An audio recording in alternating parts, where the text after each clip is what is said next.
Selamat selamat sore, selamat malam, pagi. Sekarang saya akan mempresentasikan mengenai 7 unsur budaya suku Minangkabau, lebih tepatnya atau lebih spesifiknya suku Minangkabau yang ada di Sumatera Barat.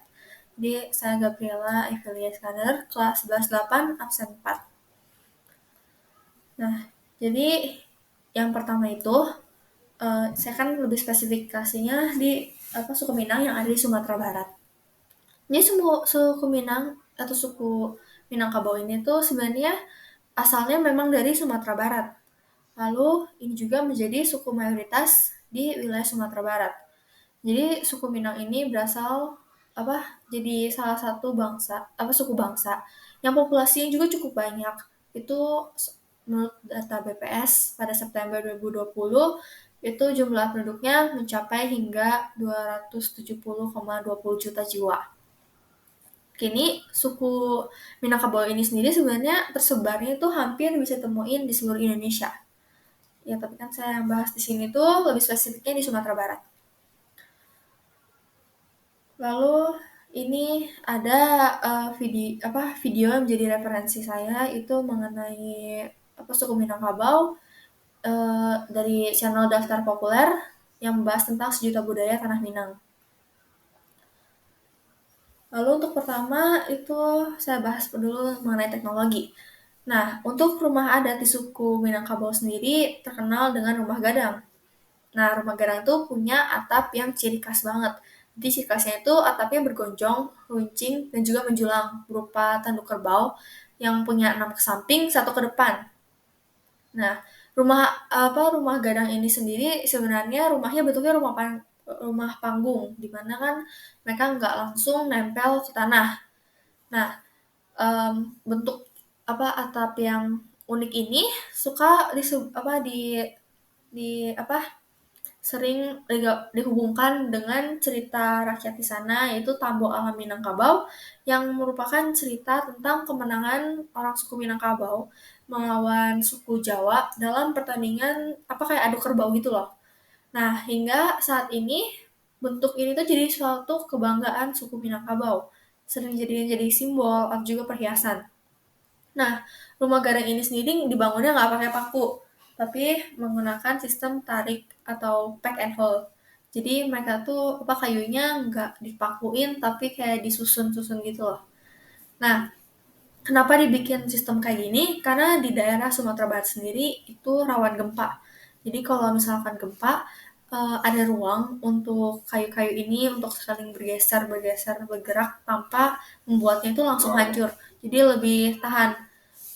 Apa lagi sistem lalu tiangnya juga nggak ditanam, jadi ada penghalang dulu, tiangnya nggak langsung ditanam ke tanah. Ini juga berguna supaya kalau mau pasang atau bongkar itu lebih mudah. Lalu di dindingnya sendiri terdapat ukiran-ukiran yang menggambarkan keindahan alam Minangkabau. Bisa menggambarkan buah-buahan atau sayur-sayuran, tanaman juga di sana. Lalu untuk tampang depannya sendiri dia punya lumbung padi atau disebut rangkiang. Nah, rangkiang ya biasanya di depan. Nah, kalau untuk apa jadi sini ada gambar mengenai nama-nama bagian-bagian dari rumah adat suku Minangkabau, rumah gadang ini. Kalau bisa dilihat tadi ada ganjang, terus ada lonjong, pintu kretek, ada pintu gadang dan lain sebagainya. Lalu untuk bentuk dalam rumah Minangkabau biasanya itu kamarnya disesuaikan sama jumlah anggota keluarganya. Tapi biasanya itu dimulai dari 3 dan biasanya ganjil, tergantung jumlah perempuannya. Lalu biasanya bagian tengah itu digunakan sebagai area umum, bisa dibuat untuk acara-acara tertentu. Jadi kalau acara yang diadain di rumah gadang dilaksanakan di tengah, di daerah tengah. Tengah disebut sebagai Labuah Gajah atau Jalan Gajah. Lalu beberapa rumah juga punya tempat di ujung yang disebut sama Anjuang, itu sebagai tempat kehormatan. Lalu membahas senjata tradisional, itu pertama ada kerambit. Jadi kerambit ini cukup salah satu senjata khas. Ini mirip sabit, tapi bedanya itu lebih kecil. Dan juga ini tuh mengambil inspirasi dari harimau, dari cakar harimau.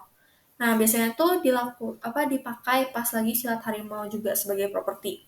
Terus ada rudui. Nah, rudui ini tuh senjata yang dipakai oleh masyarakat sana untuk melawan Belanda ketika kebijakan pajak yang menyiksakan rakyat. Mereka tuh melawan menggunakan senjata yaitu rudui. Dan rudui juga senjata yang dipakai sama Mandesiti atau Singa Putih dari Manggopo. Itu satu tokoh pahlawan. Lalu ada sumpit. Jadi sumpit itu salah satu senjata yang digunain untuk pertempuran jarak cukup dekat atau juga berburu. Jadi harus pertempuran terbuka gitu loh. Nah, jarak tembaknya juga bisa sampai 200 meter. Nah, fungsinya tuh untuk berburu hewan biasanya. Lalu ada senjata piarik. Nah, piarik itu tombak mata tajam, punya 3 mata. Dan bentuknya cukup mirip trisula, tapi bedanya ini punya ukiran-ukiran yang menggambarkan kekhasan suku Minangkabau. Biasanya digunakan ini juga untuk berburu hewan-hewan hewan besar. Lalu ada kelewang padang, itu bentuknya mirip golok, bermata satu, bersisi satu gitu loh. Nah, ukurannya yang bedain tuh lebih besar dibandingkan golok. Dan biasanya senjata itu dipakai pas lagi perang Padri di awal abad 19-an. Lalu ada kare, kare itu bentuknya mirip keris. Tapi bedanya dia tuh lurus, nggak bergelombang berlekuk-lekuk kayak keris. Nah, biasanya tuh digunain untuk aksesoris baju adat laki-laki ditetapkan di bagian depan badan di bagian depan badan diselipin. Lalu biasanya juga digunain untuk penghulu, terutama di acara-acara resmi sebagai hiasan juga. Lalu untuk alat produktif ada sandwak. Jadi sandwak tuh tempat untuk kayak cantong buat menyendok nasi. Biasanya di nasi padang atau nasi kapau pakai sandwak buat nyendok nasinya. Terus ada balango. Balango itu biasanya kayak mirip-mirip periuk. Dan biasanya itu digunain untuk masak berbagai macam jenis gulai. Lalu selanjutnya adalah suang dan alu. Ini tuh kayak bahasa Minangkabaunya lesung dan juga alu. Jadi lesung. Bahasa Minangkabaunya lesung lah ya. Ini digunainnya ya biasa kayak lesung pada umumnya aja buat numbuk padi jadi beras. Terus ada katidiang. Katidiang ini kayak keranjang anyaman khas Minangkabaunya gitu loh. Jadi bentuknya tuh biasanya dari anyaman buluah atau pandan yang nanti kan dianyam dibuat keranjang digunain juga untuk ya kayak kayak keranjang pada umumnya. Lalu untuk pakaian adat, sebenarnya pakaian adat tuh ada cukup banyak, tapi kalau yang cukup khas itu bundo kaduang atau juga bisa disebut limpapeh rumah nan gadang. Jadi ini kita bisa lihat kalau dia tuh punya aksesoris kepala yang cukup ciri khas suku Minangkabau itu kayak bentuknya tanduk gitu loh. Kayak atap rumah gadang. Terus untuk prianya itu pakaian adat penghulu. Jadi pakaian adat ini biasanya digunainnya sama para penghulu, sama orang yang berhak memakainya. Nah, di bagian celananya juga ada tambahan aksesoris yaitu kain sandang atau kain-kain soket itu sebagai kain hiasan, sebagai hiasan untuk hiasan baju adatnya. Untuk makanan pertama tuh ada yang udah nggak asing buat kita itu nasi padang. Ya kita tahu lah nasi padang tuh nanti makanan-makanannya ditaruh di etalase. Terus nanti biasanya isinya ya rendang, ayam pop, terus berbagai macam makanan lain kayak sayur singkong. Terus ada nasi kapau, bedanya sama nasi padang, itu nasi kapau tuh nggak ditaruh di etalase kaca, tapi dia ditaruh di maskom gede yang nanti akan ngelilingin pedagangnya, lalu pedagangnya itu bakal nyendok pakai sandok, saduak, eh, pakai sanduak panjang yang nanti dia ambil pakai sanduak dimasukin ditaruh di piring baru nanti dikasih. Lalu ada sate padang. Nah, sate padang ya tau lah ya yang ciri khasnya itu bumbunya. Bumbunya itu rasanya tuh rempahnya kerasa dan juga dia pedas banget. Ya tergantung yang bikin sih. Lalu ada rendang, ini udah gak asing lagi tentunya. Rendang yang punya ciri khasnya tuh proses masaknya tuh harus sabar, harus lama, cukup lama, dan harus sabar lah ya. Dan ini rendang pernah jadi makanan terenak nomor satu di dunia selama beberapa tahun, kalau nggak salah 2016-2017an. Terus ada asam pada ikan tongkol, itu pakai bahan khusus yang ciri khas tuh belimbing wuluh. Jadi rasanya tuh bakal agak asam, tapi tetap segar gitu loh. Terus ada dendeng batokok, itu terbuatnya dari bagian punuk sapi yang banyak kayak akan lemak. Biasanya dikeringkan dengan metode pengawetan, lalu akhirnya dipukul-pukul. Habis dipukul-pukul tuh sampai pipih, biar bumbunya itu meresap di dendeng.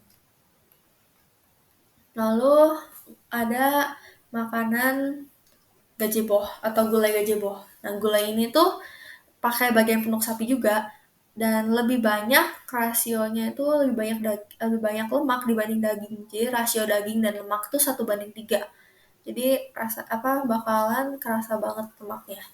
Terus ada gulai paku, ini tuh dipakai bahan dasarnya itu tanaman pakis. Jadi itu makanan khas daerah Pariman, biasanya tuh dimakan sama lontong atau ketupat, ya kayak gulai lah ya. Terus ada dendeng balado, ini caranya tuh direbus bagian punuk sapinya tuh direbus dulu sampai kering, lalu nanti dijemur lagi sampai kering. Direbus, dijemur, lalu nanti digoreng lagi. Jadi dia bakalan garing. Dan biasanya tuh pakai bahan-bahan seperti cabai merah, bawang merah, garam sampai akhirnya itu yang ngebikin minyaknya itu warnanya cukup kemerahan. Lalu ada makanan khasnya yaitu lamang. Nah, lamang ini tuh asalnya dari tanah datar. Dia tuh hadirnya tuh pada momen-momen tertentu aja.